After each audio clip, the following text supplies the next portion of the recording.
Hey, welcome to Mornings with the Focus. Sorry we didn't have a Friday show. It's a busy weekend. We had a screening for a documentary coming out. It's titled Ed Myers, a DC basketball story, the life of the legendary Ed Myers. We will be debuting that on our Roku channel tomorrow night.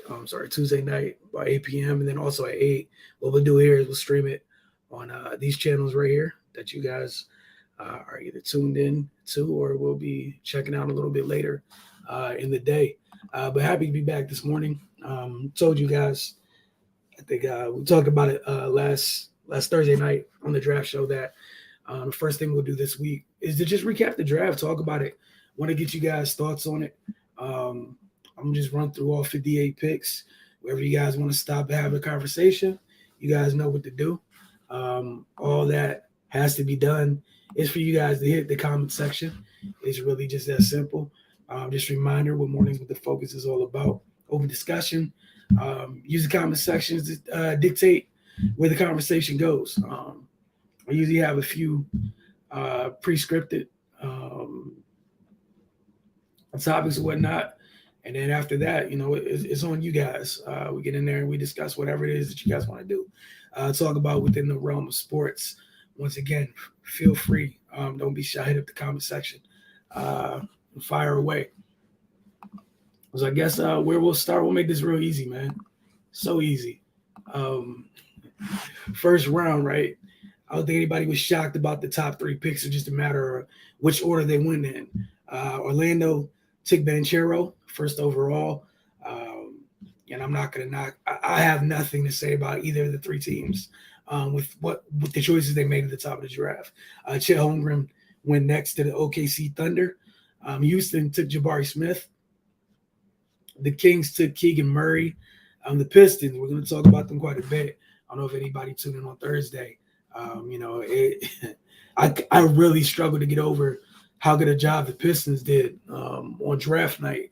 But again, at 5, they're able to take Jaden Ivey. Give me 1 second. I'll make this a little bit easier for myself to see both screens. So in case someone comments, you guys aren't left on red for ever.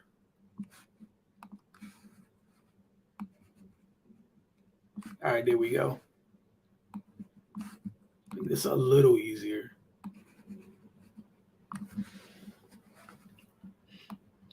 All right. So, yeah, the Pistons took Jaden Ivey. They had the luxury with having taken Cade last year. You could take another guard to go next to him, or you could take a wing to plug in next to him. Either way, they had some flexibility, and Troy Weaver and company were ready for draft day, and they made some great decisions. The Pacers took Benedict Mathurin. He'll join kind of their revamped backcourt. Give them a solid 1 through 3 if that's who's starting, obviously, and Tyrese Halliburton, Buddy Hield, and if Benedict is able to step in and at least get a shot at being their starting 3, it won't hurt. The Blazers took the very talented Shaedon Sharpe. I like that. Just it gives him some size, and we all know about the potential he has offensively. One of the things we talked about on draft night was just, as we go through these picks, just keep in mind how many of these guys were where they were selected, and are they going to remain in those places, right? We got free agency kicking off this week. I wouldn't be surprised if, there was some of these guys, you got teams like the Blazers where, they traded for Jeremy Grant. Who knows if they're going to acquire another vet? Which is Shaedon staying, or can he be thrown in to a package to go help you acquire a vet? The Pelicans, I love this pick.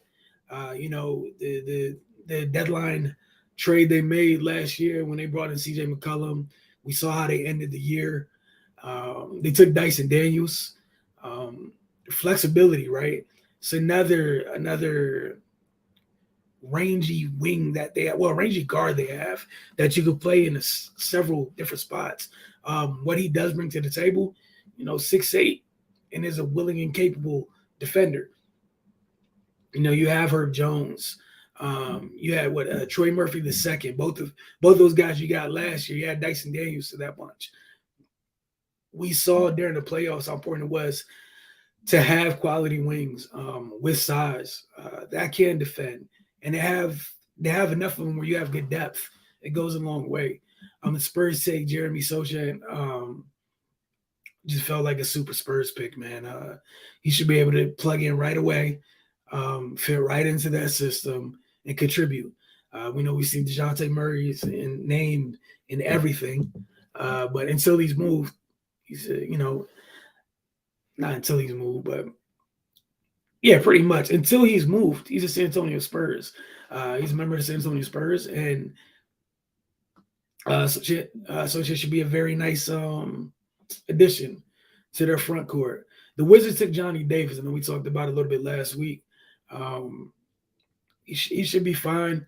I think the thing about him that I like the most is the kids coming in already talking about the importance of defense, and boy, do they need that. It'll be interesting to see just how quickly he can get acclimated and at which of the two guard spots he can get acclimated the quickest. Is he going to be able to play the one? If he is, man, it changes things for Washington a lot. You got a guy now at the point of attack on that side of the ball where, you have something to work with a little bit. So we'll see. The Knicks took Ousmane Dieng, and then he was traded to Oklahoma City. There's a lot of trades. The Thunder took Jalen Williams. They took two Jalen Williams. The first Jalen Williams they took was out of Santa Clara. Good size, has a clip. Again, adding to their depth. OKC definitely has a type. Long-limbed players with size. They keep adding to that. Like right now, you got Holmgren and you got Pokusevski on the same team. You think about the size you have in SGA, Giddey. You still have Baisley over there. Williams is decent size at his position. The Hornets, they selected Jalen Duren, and then he was traded to Detroit in a 3-team deal. And this is, again, going back to what Troy Weaver did. The Pistons left this draft with Jaden Ivey and Jalen Duren. They won the draft. I don't care what anybody else did. There were several other teams who had good draft nights. I don't think anybody's topping the Pistons with their haul, especially in the first round, man. You got two guys where, if you took like a general consensus folks picks, like they were in them, man. Like it was just a great job by them. And again, it didn't cost them anything but a pick they got in the Jeremy Grant trade that wasn't theirs to begin with. It was like some folks did like they kind of rehashed the history of that 2025 pick, courtesy of the Milwaukee Bucks, and how many different places it traveled. But what's important for Detroit is, man, that pick helped you go get Jalen Duren. What's going on, Mr. Hunter? Love the Johnny Davis pick. He's a mix of Jordan Clarkson, Josh Hart defensively. He'll be a player for us for a long time. Salute. Now, I appreciate you tuning in this morning. And just keep in mind, man, you got the time. I have the time as well. So fire away as we go through this. I think it's solid. Like, I know, I share my personal preference, but my personal preference, again, when I stated that last week, has nothing to do with what the team does. That said, with what was available, I thought it was a solid pick. And again, the biggest thing to me is what he brings on the other side of the floor, on the defensive side of the floor. Look, man, it was a plus for sure. So kudos to them for doing that. Where were we at? The Cavaliers took Ochai Agbaji from Kansas. More depth on the wing, right? And what I definitely like about him is the youngster can shoot the ball a little bit. They didn't have the full health of their backcourt last year. So you're adding some more depth to it. Help space the floor out, especially if they want to continue to use that 3 7-footer lineup. It doesn't hurt, but I think a solid pick for sure. The Hornets, after being part of that 3-team deal, ended up moving down to 15, and they took Mark Williams. Not a shock. We're talking about how bad they needed a center, how bad they needed a player to come in and impact that position. Mark Williams should be able to do that. And again, you're playing with somebody like LaMelo Ball as a big, man, life should be easy. Rebound the ball, run the court. You will be found with a playmaker like that. And they especially need it on the defensive end because they were just soft inside last year on the defensive end of the floor, and it was because of their lack of talent at the 5.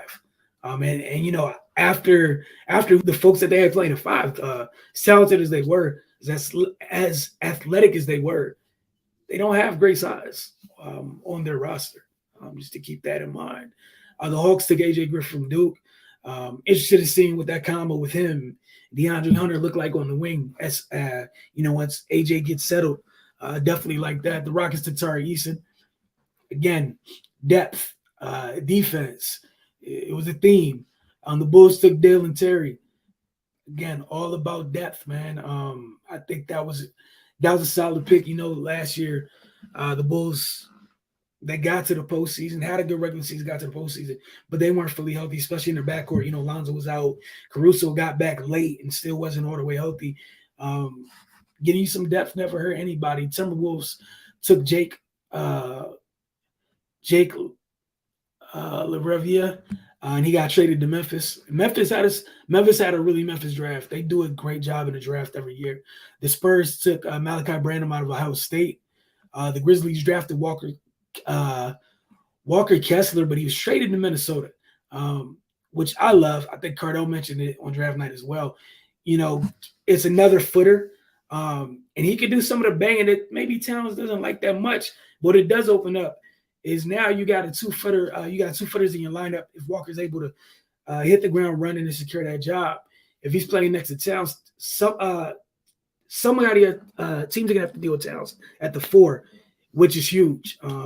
Every team's not built to deal with him at all. Brandon Hunter's back again we have to figure out the financial cap situation, especially when Bill's signed. What do you think the contract extension should be for which core players? You talk about after Bill.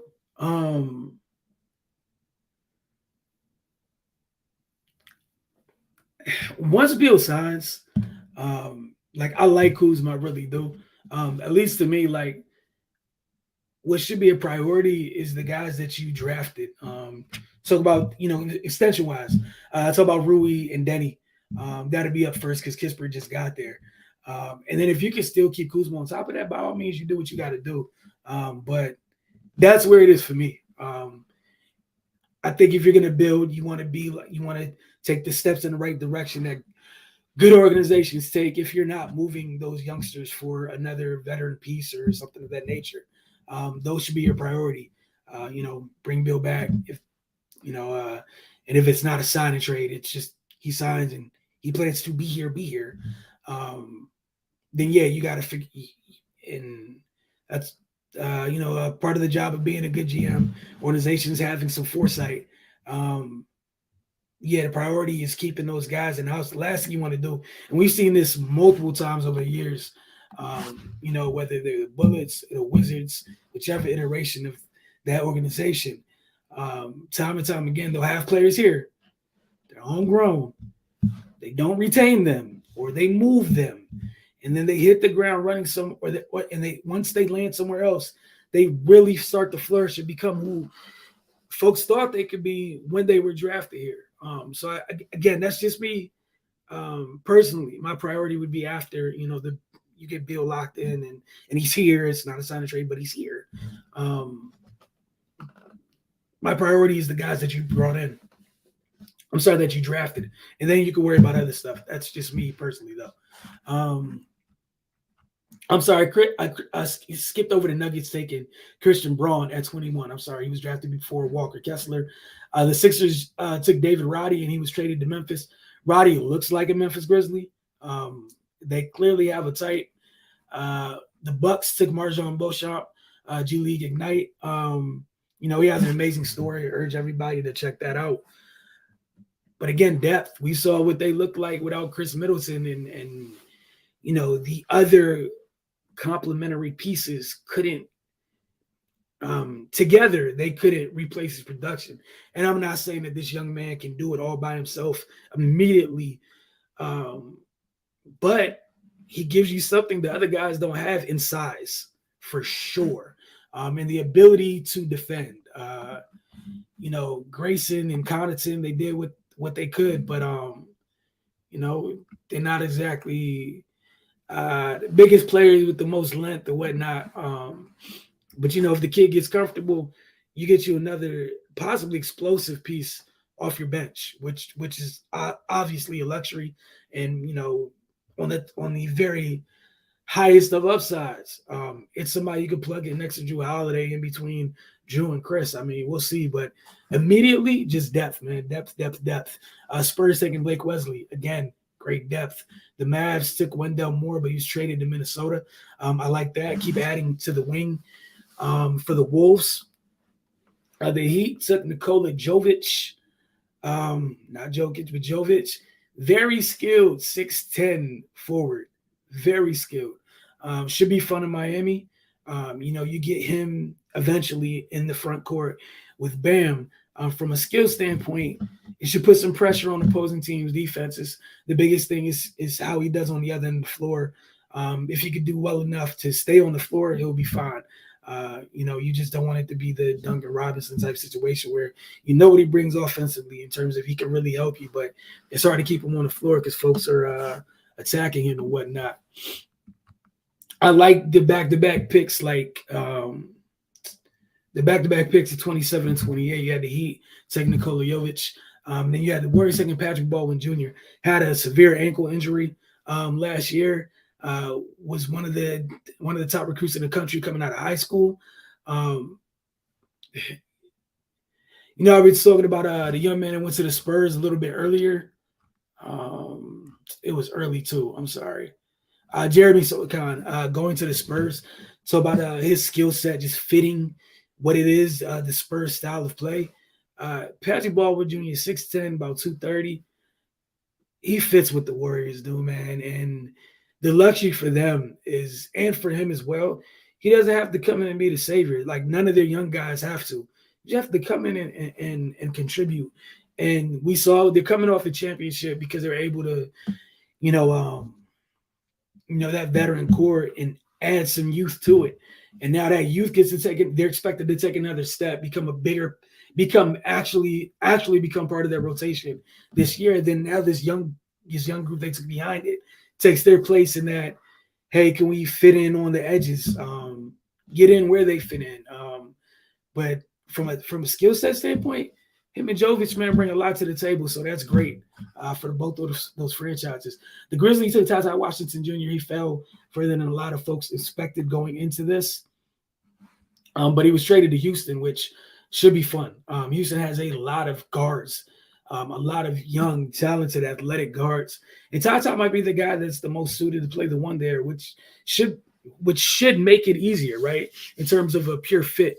But we'll see how that goes. Either way, young legs all night. Anytime you have them on the schedule, I wish you the best. To wrap up the first round, the Thunder selected Peyton Watson, but he was traded to Denver soon after. In the second round, again, today, if you guys just tune over, we're doing is recapping the draft. Like my guy Brandon Hunter did. Hop in here, you guys, questions about anything, thoughts on the draft as a whole, questions for agency, what have you, anything within the realm of sports, I will happily respond to you guys. This is what we do here on Mornings with the Focus. Starting the second round, the Pacers took Andrew Nembhard. I like that. Veteran point guard coming out of college. Depth, man. You can't have enough. And it's another point guard with good size. The Magic took Caleb Houston out of Michigan. The Raptors took Christian Koloko. They have a type. Long, rangy, freakishly athletic. You're a Raptor. The Thunder took another Jalen Williams. First name spelled a little bit different. But again, similar to the first one, long, rangy, athletic. The Lakers took Max Christie from Michigan State. The Blazers took Gabriel Procida. He was traded to Detroit. The Kings took Jaden Hardy, but then he was traded to the Mavs, so that could be fun, right? We don't know what's going to happen with Jalen Brunson, but getting a talent like Jaden Hardy near the top of the second round for Dallas. There's nothing wrong with that at all. I think that's great. Kennedy Chandler went to Memphis. Again, some folks just felt like Grizzlies. Everyone that got traded everyone that got selected to Memphis, everyone that ended up as part of their draft, albeit they were selected outright or selected by somebody else by way of someone else, and they ended up in Memphis, just felt like Grizzlies, right? The Cavaliers took Khalifa Diop. The Timberwolves took Bryce McGowens.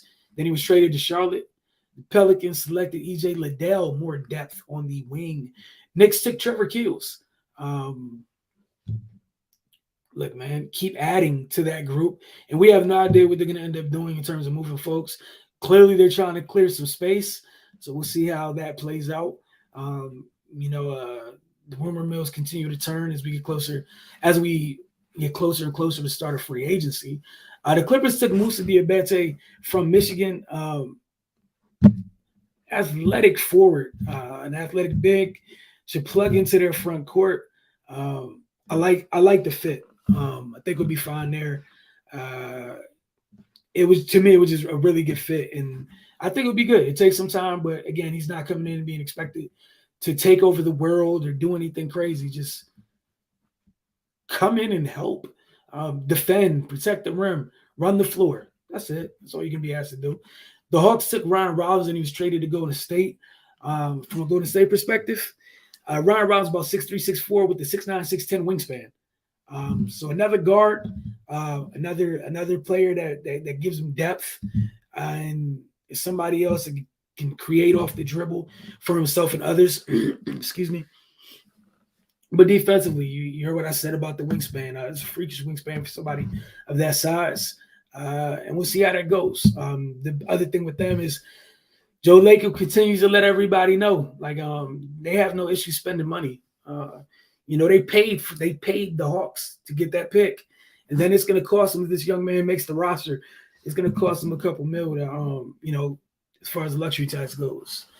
The Hornets took Josh Minot, traded to Minnesota. The Pistons drafted Ismail Kamagate. Then he was traded to Denver. The Grizzlies took Vince Williams from VCU. Such a Grizzlies player, man. They lost Anthony Melton. You get somebody else, and I'm not saying he's anything like Anthony Melton, but it's another guy that can come in, especially off the bench. We saw the importance of depth all playoffs long, and the kid can score. Love it for Memphis. The Timberwolves took Kendall Brown. He was traded to the Pacers. The Cavaliers took Evan Mobley's big brother. So I'm going to say that again. They took Evan Mobley's big brother to add to their front court. He's not 7 foot like his younger brother. He's 6'10", 6'11", but it's another high IQ guy in the front court that can play. And obviously the chemistry that he has with his brother is not going to hurt one bit. But he's a good bat. He's a solid player in his own right. Timberwolves took Matteo Spangolo. The Warriors took Tyreese Martin, but he was traded to Atlanta.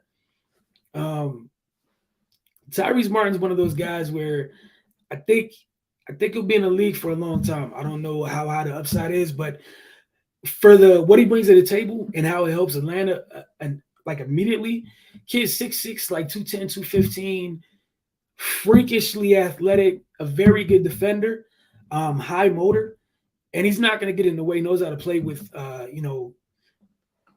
dominant guards. Did in college.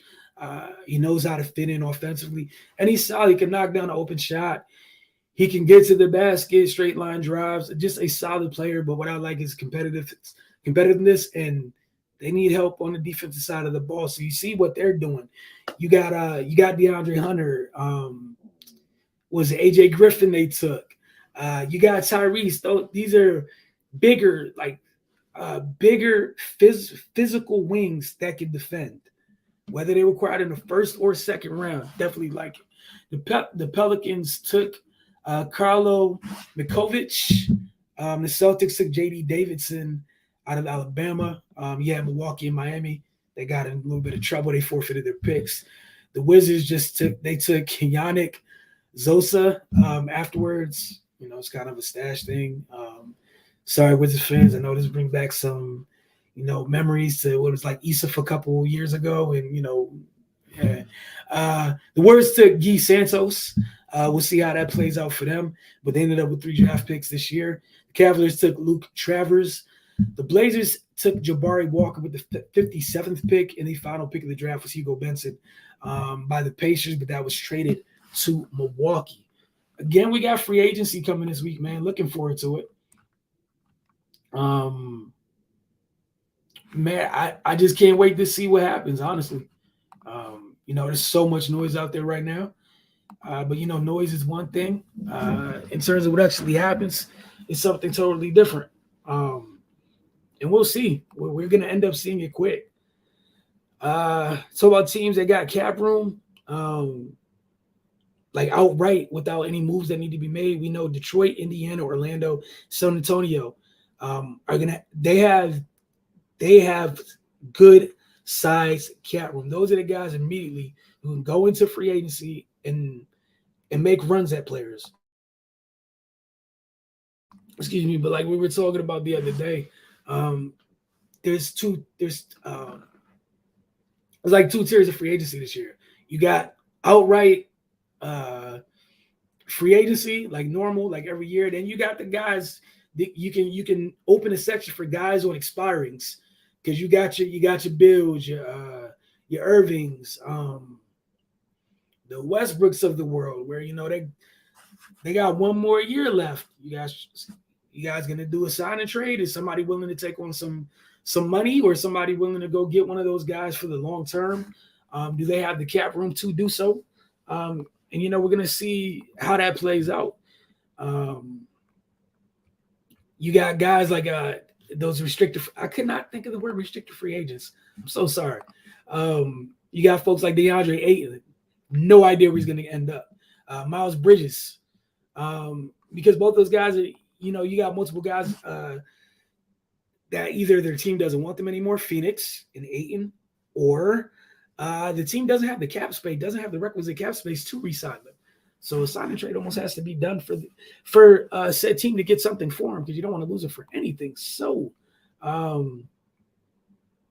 don't know. I don't know how that's all going to play out, but I'm very interested in seeing how it does.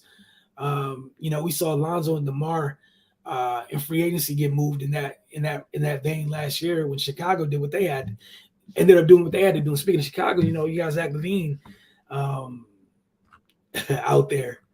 So it's going to be interesting, man. Again, the Pistons have $36 million. The Pacers have $25 million. The Knicks have $17 million at the moment, but they look like they're actively trying to create space. And a lot of the noise with them is they're trying to create space to make a run at Jalen Brunson. So we'll keep our eyes on that to see what happens. Orlando has $27 million, but they're Orlando. We saw where they were picking. They were picking in the top three.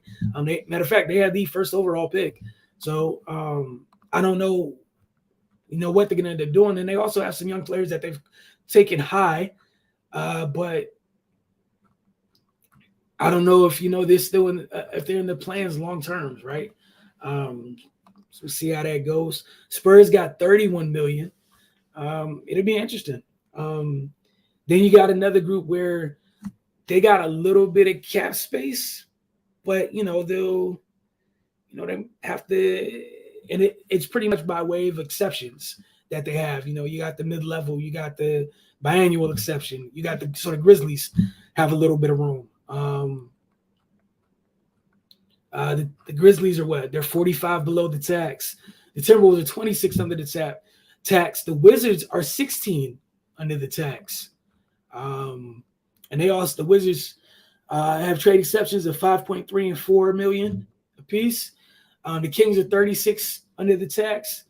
They got a couple trade exceptions as well. And then you got the Blazers are 45 under the tax. OKC 17 mil under, but I don't expect them to do anything.